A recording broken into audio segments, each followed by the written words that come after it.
Hello guys, and during tests in Russia, Russian missile, intercontinental missile Sarmat that Putin often uses to threaten the world, exploded while still inside that testing tube or whatever. What is more important, it is the fifth failure during the fifth test. Russia is a bully. Russia is all fake. They threaten you with missiles that explode inside of the testing sites. Let's stop being afraid of Russia as we did years ago. What is also important, I think we should rename my Sunday's videos from the most important events of the week into the most important failures of Russia during the week. And there are many, starting with the destruction of 3 huge military ammunition depots on the territory of the Russian Federation, our advances in Kursk region and in Donetsk, and Russian mobilization. Putin is very much afraid of it, but they desperately need it, taking into account huge losses on the front lines and now both in Ukraine and also in Russia. So let's discuss all of these Russian failures on the way to Ukrainian victory. My name is Anna, I'm from Ukraine, I'm in Ukraine, and if you want to see Russia defeated, subscribe, we will discuss that on the channel sometime soon. And please share these videos on your social media platforms because we need to fight against Russian fakes. They created this image of the strong army and the strong nation and actually debunk it and ruin it by themselves every day. So let's start with my favorite news of today, and that is the explosion of Russian Sarmat missile on the testing spot. So Russians love threatening the world with nuclear weapons, and from time to time they conduct tests, but unfortunately there are satellite images, there are aircraft that is capable of watching various important tests. That's common practice among the countries, especially in times of war. And now the satellite images and data from American spy jets demonstrate serious failures with Russian tests of Sarmat missiles. These are only more or less modern intercontinental missiles that Russia possesses. And whenever Putin, Medvedev and other crazy criminals from the Kremlin threaten the world with attacks on your cities, they mean Sarmat. But during these 5 last tests that they have conducted, none was successful. So actually the only country that is in real danger because of the Sarmat missiles is Russia itself. So what happened recently? They were trying to test it and it exploded. There is a huge crater, a huge hole in PLESETSK, which is Arhangelsk region, quite far away from Ukraine and Europe and so on. So they were trying to hide this test, but you know, satellite images exist. And according to the analysis of these images now available, you can find them online too. And according to the data collected by the American spy aircraft, there was no launch at all. So most likely this missile exploded while still inside, underground of that testing site, and thus causing more destruction to Russian military missile facilities. Thank you so much, Russian army. You're doing best to destroy yourself. What is also interesting, it happened perhaps in the moment of fuel loading, which perhaps led to some troubles among the personnel too. Guys, the most successful launch of this missile actually lasted 2 minutes. And it flew up for like 35 kilometers and then exploded, lost control, crashed. So the most successful test was 35 kilometers, that is still very much of Russia, maybe even still Plesetsk and definitely still Arkhangelsk region. And this is what Russia uses to threaten the world, and some cowardly politicians in different corners of the world repeat it as an excuse. Subscribe to see Russia tests more of its Sarmat missiles, destroying more of its own military infrastructure. And we also like helping Russians in that, I mean in the destruction of their military infrastructure like we did this week. And honestly, these were my favorite updates. You also love them on the channel because the demilitarization of Russia makes this world a safer and better place. And it's good not just for us, but literally for every peace, freedom-loving human on this planet. It all started with earthquakes in Toropets. 15 earthquakes were measured as Russian missiles and North Korean missiles, bombs for glided bombs, missiles for systems S-300, S-400, .U, and all the evil explosives, 30,000 tons, started detonating in Toropets of Tver region. We like that, you like that. So Ukrainian drones, Ukrainian soldiers and intelligence agents decided to repeat. And on the next day, there were 2 more very loud, big explosions, actually detonations on 2 more Russian arsenals. One, once again, in Tver, that had a secret railroad which Russians used to transport missiles, for example, from North Korea. And another one in Krasnodar region, Tikhoretsk. Oh my God, my brain keeps in memory these evil names, perhaps because they were super duper well neutralized. So on one of these secondary ammunition depots, 2,000 tons exploded, and other hundreds and thousands on another one. Actually, the military ammunition depot in Krasnodar region is considered among 3 largest in Russia.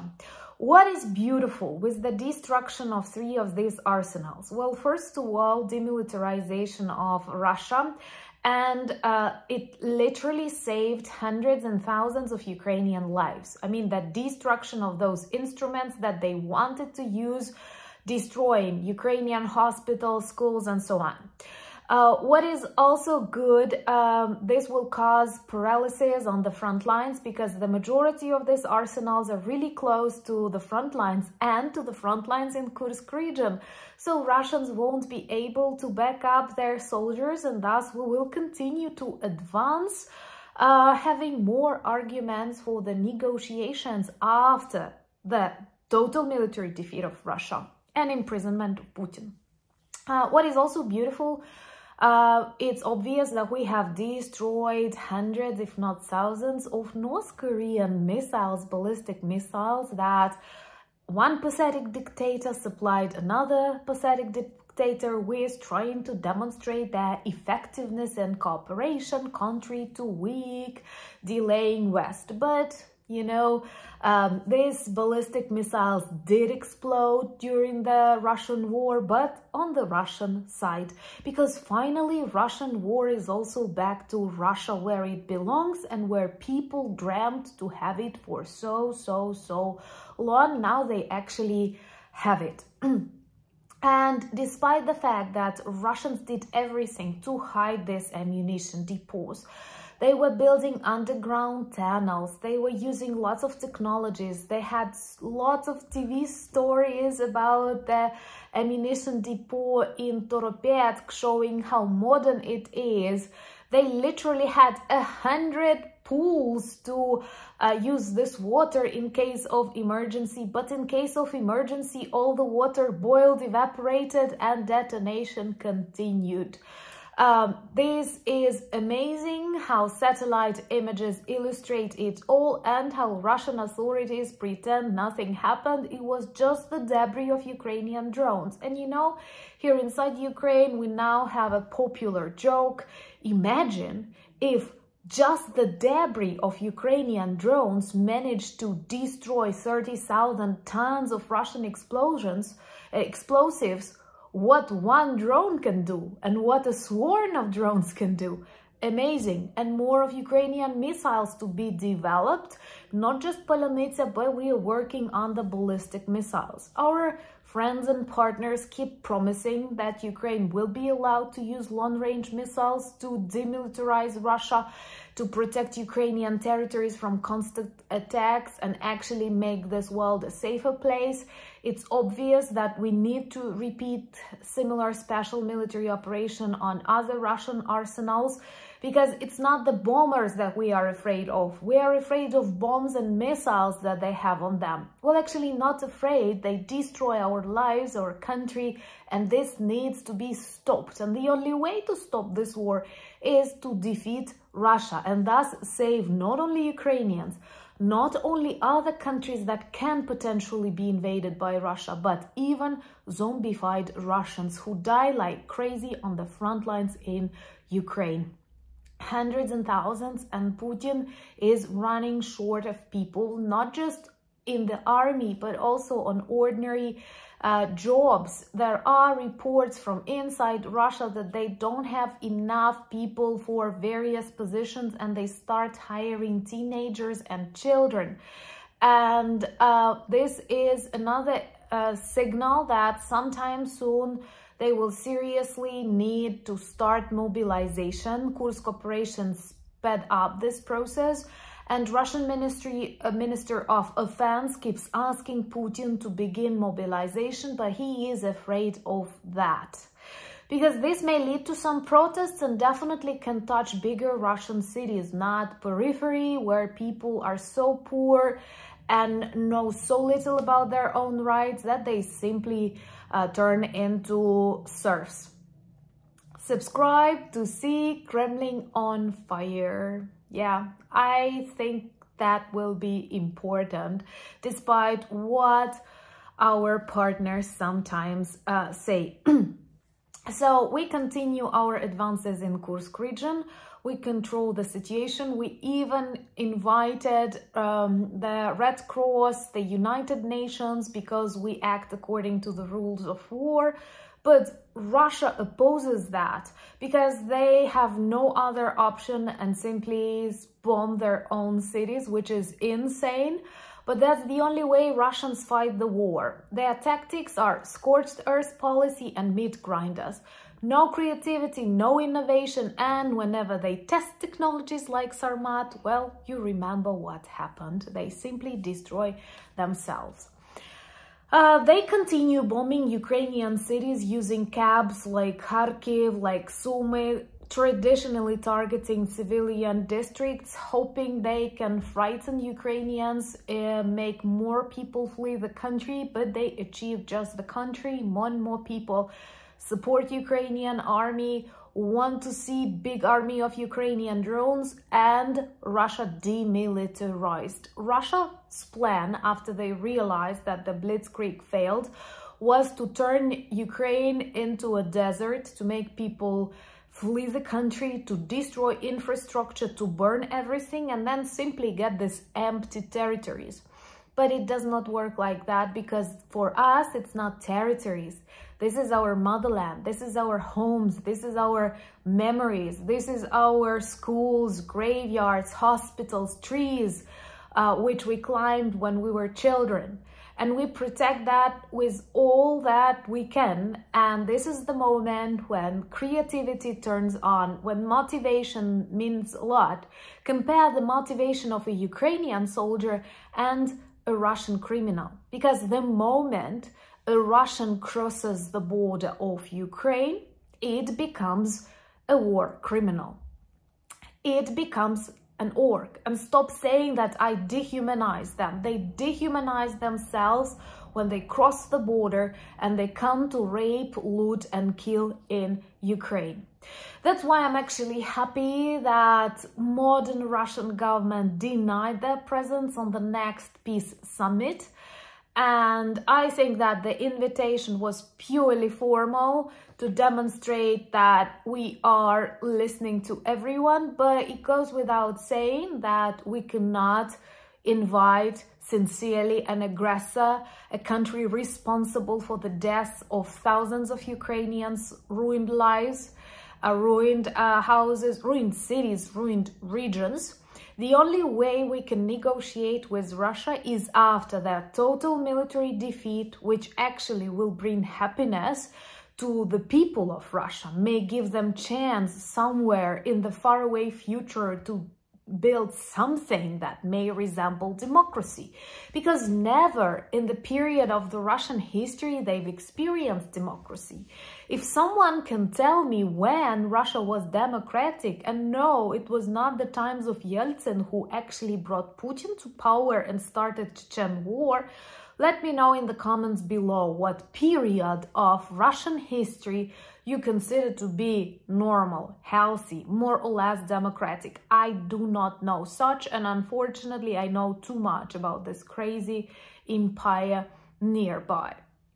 So by this total military defeat of Russia, we actually give chance to the people of Russia, who otherwise will not produce anything normal. They only specialize in the production of dictators. And this has to be stopped. That's why Ukraine has to be allowed to strike back. Please give us this permission. You clearly see all we do helps this world become a safer place, stops other authoritarian regimes from breaking international laws and demonstrating disrespect to the rules by which we live. I'm actually very happy that Putin is afraid to travel to Mexico, which is also an ICC country, despite the invitation for the inauguration of the president. The invitation itself is bad, but it's good that he's afraid and he realizes he can be caught there. And the day when he will be caught is really close, either by a Ukrainian drone, which I like more, or by the representatives of the International Criminal Court. Let me know in the comments below which version you like best, mine or legal. Join me on Instagram, X, Threads and Discord. I'm active there, share more of my everyday life, and the links to my social media are in the description of this video. Be careful of scammers. I never offer you any conversations. I never ask you to play lotteries. These are scammers. Always check the name of the person who pretends to be me if it's not me. Only Anna from Ukraine. We have a good merch shop with lots of items that work well as reminders and conversation starters about Ukraine, and they tell the story of Ukrainian culture, history, and drones and raccoons. Check all of these items using the link also in the description of this video. Thank you for buying me coffees, becoming my patrons and sponsors of the channel. Thank you for your love, friendship, and support that we feel in Ukraine. This means a lot. This definitely helps us fight and gives us strength. We are very grateful. You know I love you. Slava Ukraini!